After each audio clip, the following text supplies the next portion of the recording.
मध्य प्रदेश और छत्तीसगढ़ विधानसभा चुनाव के लिए उम्मीदवारों की पहली सूची जारी कर चुकी भारतीय जनता पार्टी अब अगले हफ्ते राजस्थान और तेलंगाना विधानसभा चुनाव के लिए भी अपने उम्मीदवारों की पहली सूची जारी कर सकती है।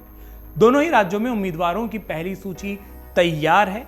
इसे 27 अगस्त को पार्टी की केंद्रीय चुनाव समिति की बैठक के बाद जारी किया जा सकता है।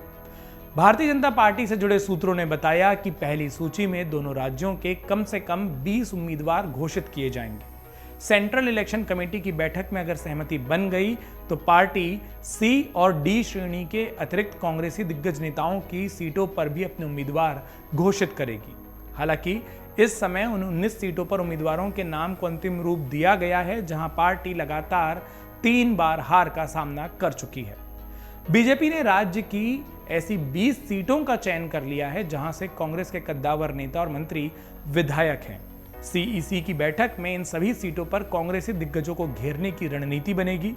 पार्टी की योजना कमजोर सीटों के साथ इन सीटों पर भी चुनाव से काफी पहले उम्मीदवार घोषित करने की है। पार्टी कमजोर सीटों और विपक्षी दिग्गजों की सीटों पर अपने उम्मीदवार को प्रचार के लिए अधिक समय देना चाहती है। विधानसभा चुनाव के लिए राज्य इकाई ने राज्य की सभी सीटों पर उम्मीदवारों का एक पैनल तय कर लिया है। पार्टी सूत्रों का कहना है कि ऐसी 60 से ज्यादा सीटें हैं जहां पार्टी बीते 2 से 4 चुनाव में लगातार जीत हासिल कर चुकी है। इन सीटों पर उन्हीं विधायकों के टिकट कटेंगे जिनकी उम्र या तो ज्यादा है या जिनके खिलाफ स्थानीय स्तर पर नाराजगी की शिकायत मिली है। हालांकि इन सीटों पर राज्य में अगले महीने से शुरू हो रही 4 परिवर्तन यात्राओं के बाद उम्मीदवार घोषित किए जाएंगे। आपको बता दें कि राजस्थान में कांग्रेस के साथ साथ बीजेपी में भी गुटबाजी जमकर देखने को मिल रही है।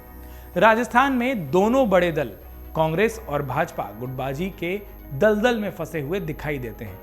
कांग्रेस में मुख्यमंत्री अशोक गहलोत और पूर्व उप मुख्यमंत्री सचिन पायलट की राजनीतिक अदावत किसी से नहीं छुपी है। इन दोनों नेताओं के समर्थक नेता और कार्यकर्ता खुलेआम एक दूसरे के सामने हैं। यहां तक कि खुद गहलोत और पायलट भी एक दूसरों पर बयानों के तीर चलाने से नहीं चूकते।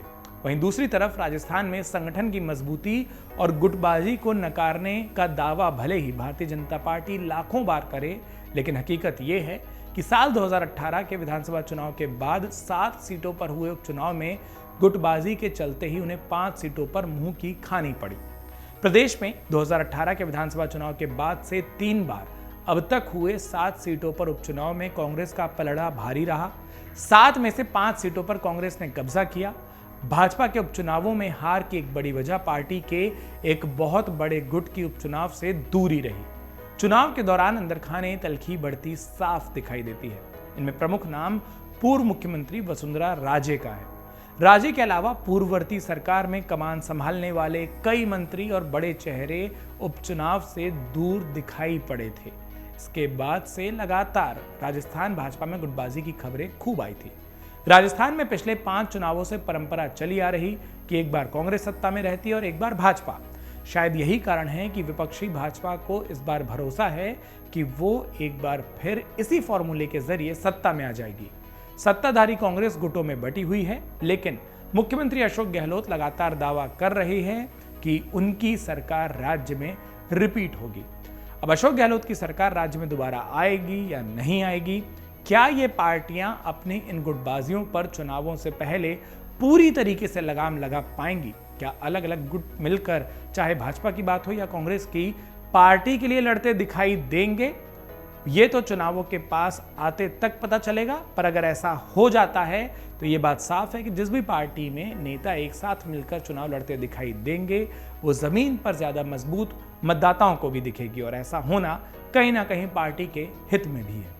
अमर उजाला अब आपके टीवी पर भी।